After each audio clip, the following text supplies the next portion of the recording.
east side po ng Antipolo, even Rizal. Yung ibang mga barangay po na wala po na experience nung Karina, ngayon po naranasan po yung pag-apaw po ng mga tricks po natin sa mga sapa po natin. Si Aling Nora na residente ng Barangay Mambugan, naghahanap ng maisasalba mula sa kanyang bahay at tindahan. Kwento niya, halos 50,000 pisong halaga ng mga gamit sa bahay at paninda ang nasira at nasayang dahil sa pagragasa ng baha sa unang palapag ng bahay nila. Yung pong mga apo ko, kailangang mailigas ko na po lahat. Hindi ko na po inalintana yung mga tinda kasi biglaan nga po yung tubig. Napakahirap po talaga. Hindi ko alam kung anong unahin ko sa gagawin ko pagbibigay. Basta okay po kami lahat. Yun po ang pinagpapasalamat ko sa kanila. Sa huling tala ng LGU, hindi bababa sa 370 pamilya o mahigit 1,000 individual ang nananatili sa 20 evacuation centers sa iba-ibang barangay.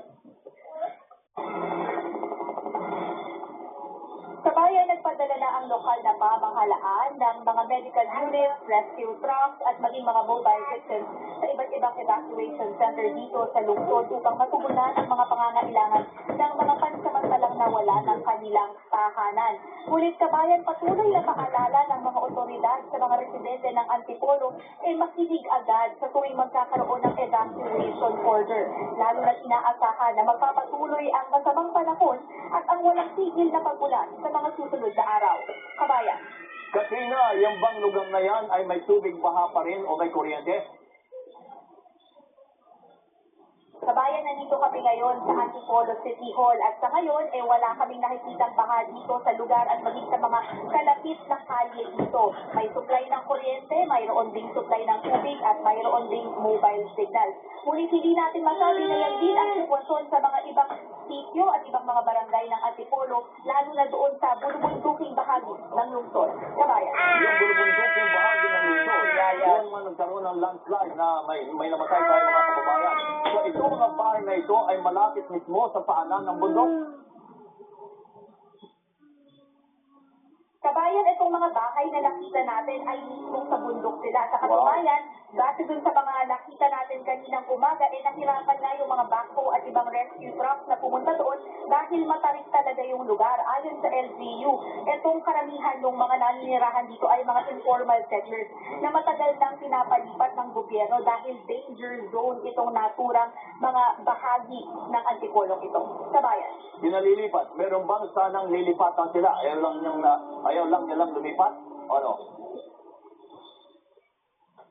Yan ang naiulat sa atin kanina ng LGU nang tanungin natin, kabayan, at ayon sa kanila, hindi lang ngayong taon, ngunit maging noong mga nakaraang taon pa, sinusubukang kumbinsihin ng mga opisyal na lumipat at hindi lumikas ang mga residente ng mga naturang barangay para na sa kanilang kaligtasan.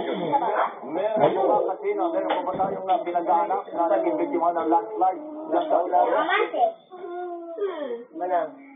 Sa ngayon, kabayan, wala ng missing person na naitala sa pamahalaan ng Antipolo. 24/7 ang lokal na pamahalaan dahil nga hindi nawawala yung banta ng mga landslide dahil hindi pa rin tumitigil ang pagulan. Kabayan. Maraming salamat, Juan, mula sa Antipolo City, si Katrina Tubico. Natinggo yung mga kadete at signal ang sinilip ngunit ng umaga matapos matulog ang sinasakyan ng Felice sa Manila. Malakas na ulan, nagulong ang bagyo at nagmula na Bota City. Nico, naapula na ba ang matulog sa nasabing barko? Kamusta ang lahat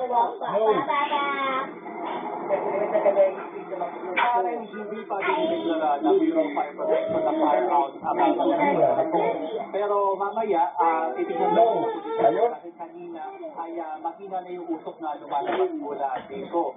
Pero ngayong gabi, tignan nila mabuti na yung kalagayan at wala na yung apoy, posibleng makatak ito ng fire.